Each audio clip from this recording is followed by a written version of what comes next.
안녕하십니까. 천노무소의 노동과 정치 101번째 방송입니다. 지금 시간은 4월 23일 목요일 오후 11시 38분을 가리키고 있습니다.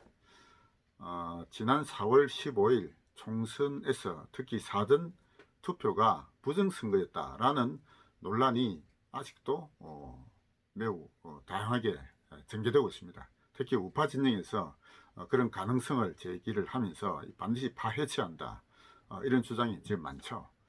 거기에 대한 저희 견해를 말씀드려 보도록 하겠습니다. 결론적으로 말씀드려서 저는 지금 그 논의는 잘못된 것이다 라고 생각합니다. 물론 객관적인 사실이 무엇인지는 사실은 알 수 없다고 봅니다. 아직까지 결정적인 증거가 나온 것은 아니라고 생각하고 있습니다.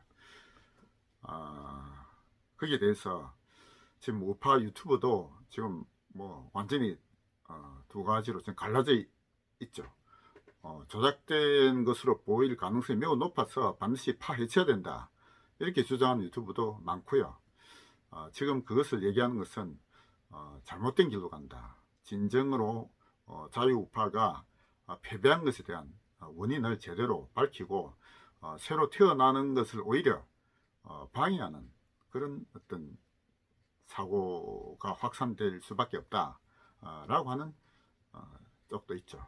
지금 그렇게 지금 사전투표가 조작됐다라고 하는 것이 잘못된 주장이다, 거기에 이렇게 집중해서는 안 된다 라고 주장하는 쪽은 정규재 주필, 조갑재 선생 이런 분들이 주장하고, 저도 거기에 주장에 공감하고 있습니다.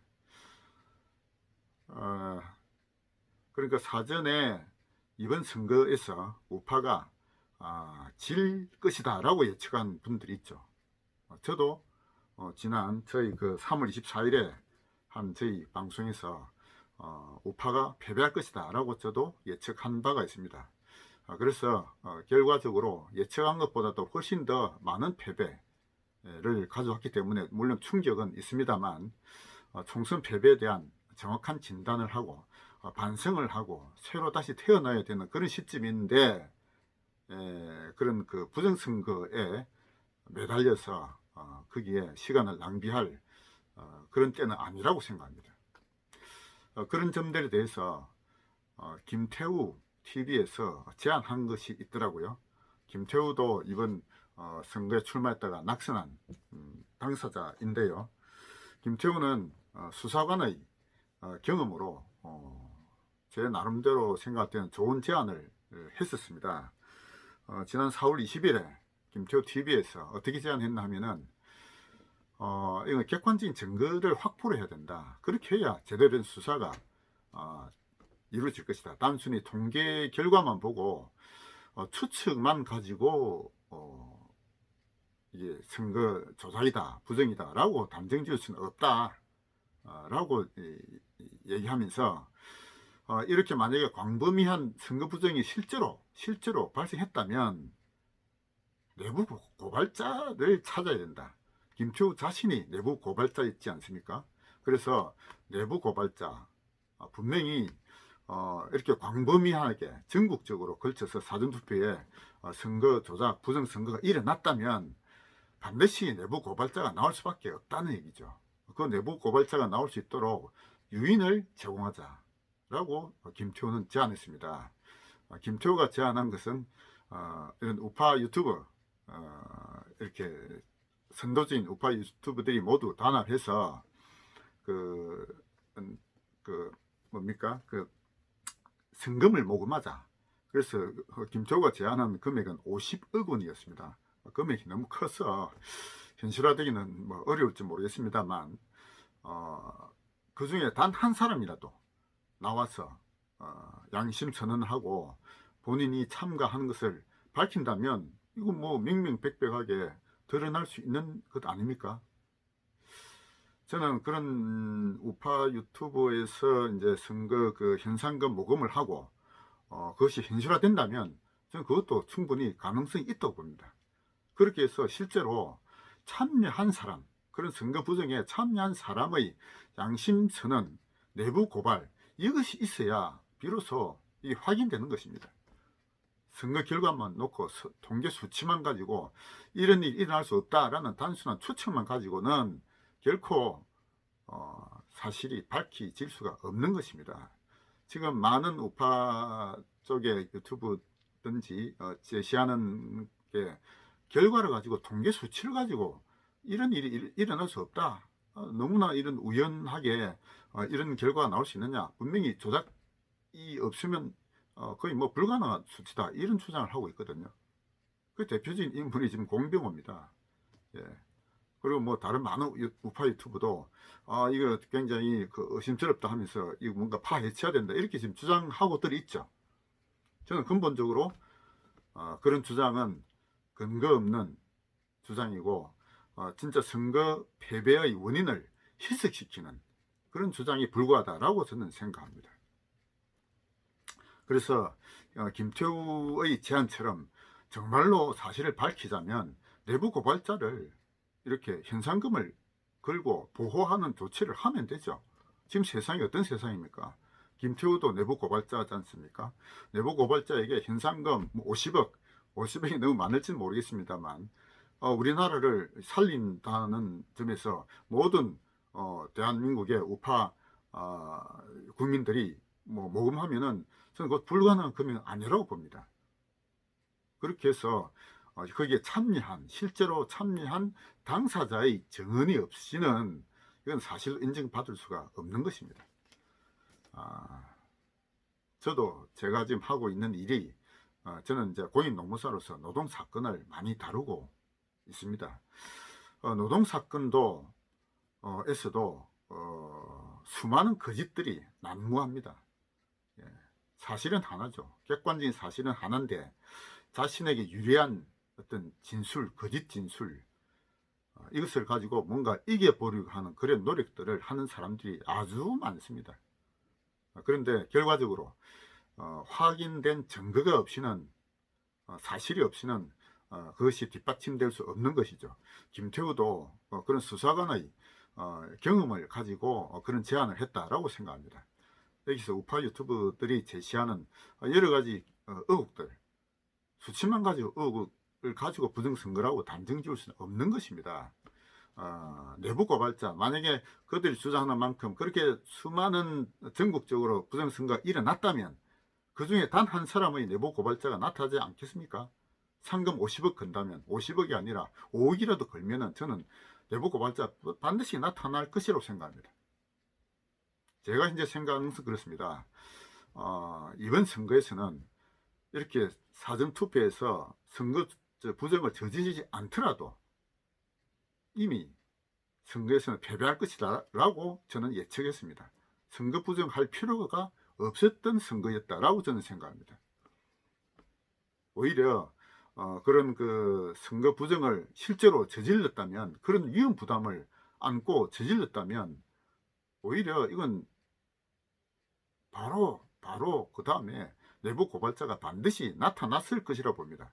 이런 일을 가담한 자가 예를 들어서 뭐 숫자가 작다면 비밀이 지켜질 수 있겠죠. 그러나 이렇게 지금 우파 유튜브에서 주장하는 것처럼 전국적으로 이런 그 선거 부정이 일어났다면 이 가담한 인원이 얼마나 되겠습니까?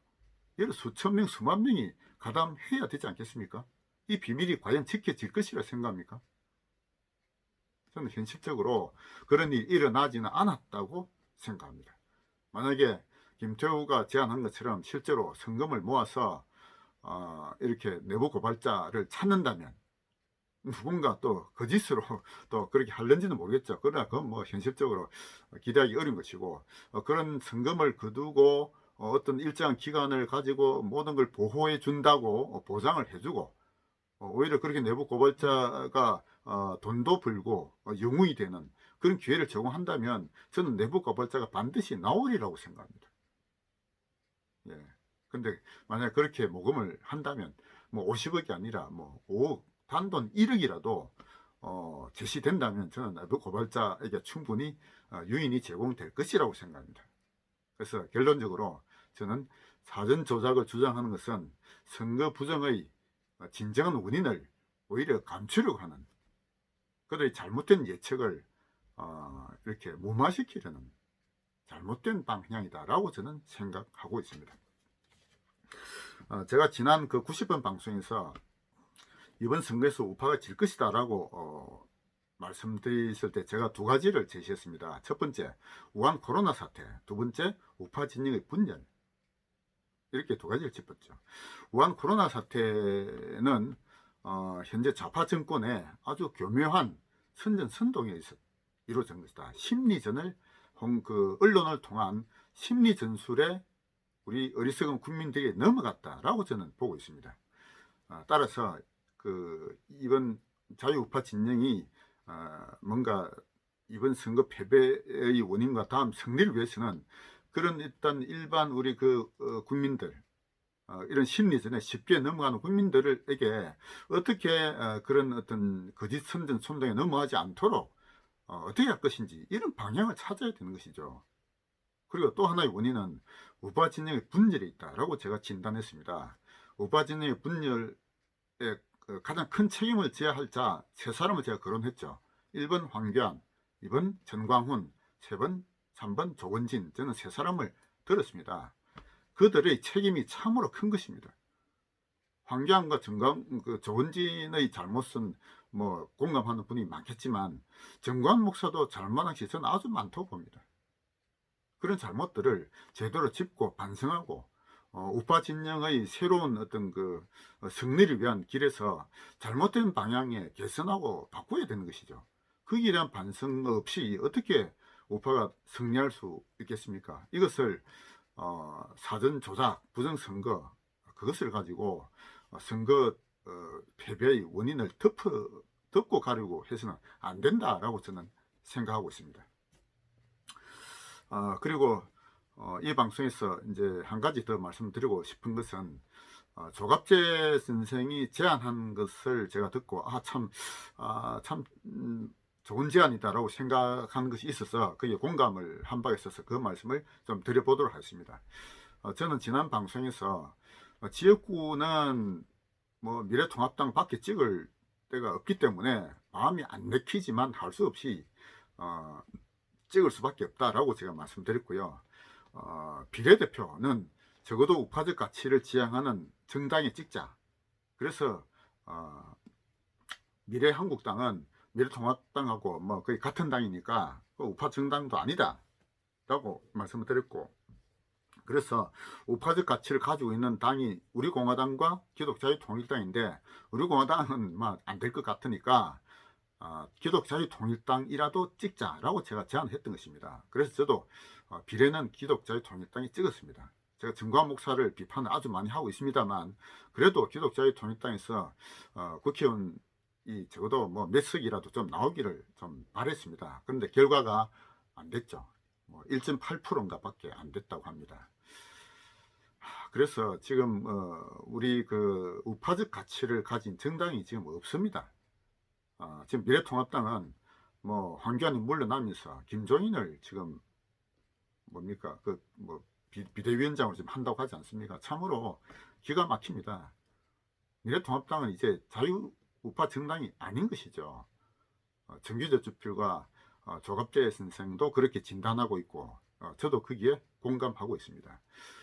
그래서 조갑재 선생이 제안한 게 참 마음에 들고 현실적이다 생각이 들었는데요. 그러니까 미래통합당의 자매정당이라고 할 수 있는 미래한국당, 비례정당, 이것을 미래통합당과 합당하지 말고 미래한국당을 그대로 밀고 가자.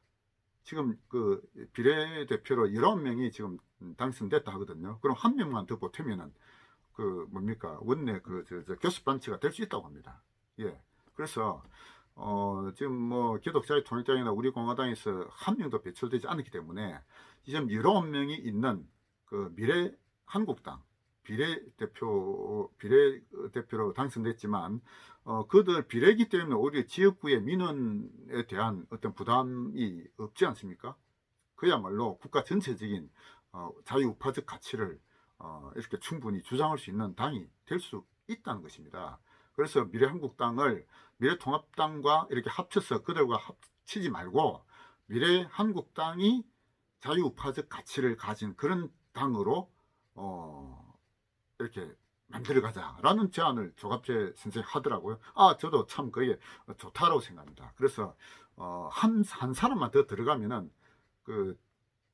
저 뭡니까, 교섭단체가 되지 않습니까? 예, 그래서 뭐 무소속으로 당선된 사람 중에 가도 되고, 뭐 홍준표나 김태호 이런 사람이 가도 되겠고, 아니면은 지금 미래통합당 내에서 지역구에 당선된 국회의원들 중에서도 미래통합당에 희망을 걸지 못하고 차라리 미래한국당으로 가는 사람이 저는 나올 수 있으면 더 좋겠습니다. 그렇게 해서 미래통합당과는 아주 선을 끊고, 김종인이 들어서가지고 전 뭐 우파도 아닌 그런 정당을 희망이 지금 없다고 저는 봅니다.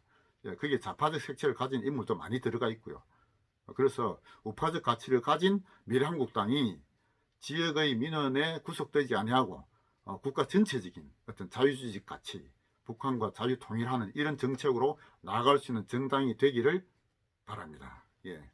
그리고 마지막으로 이번에 오늘 그 부산에 오거돈 시장이 뭐 성추행인가 그걸 사퇴를 했죠.